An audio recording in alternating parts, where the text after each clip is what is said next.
जाता है नहीं मोहताज हुस्न जेवर का, लेकिन खवातीन तो कहती हैं कि दीदा ज़ेब लिबास के साथ मैचिंग ज्वेलरी ना हो तो तैयारी कुछ अधूरी सी रह जाती है।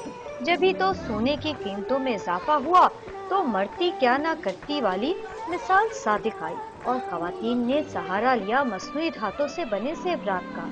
लेकिन अब तो लगता है कि आर्टिफिशियल खूबसूरत और पुरकशिश ज़ेवरात खरीदना भी खवातीन के लिए ख्वाब बन जाएगा। नई ज्वेलरी तो नहीं खरीद पाएंगे इन अ ईयर और सो, मेरा नहीं ख्याल कि कोई खरीद पाएगा, बिकॉज आप देखें ना चांदी is also like getting high, expensive होता जा रहा है। दुकानदार भी इस तलखी से बाखूबी वाकिफ हैं, जब ही तो कहते हैं कि सोने समेत सभी धातों की कीमतों में इजाफा हो रहा है।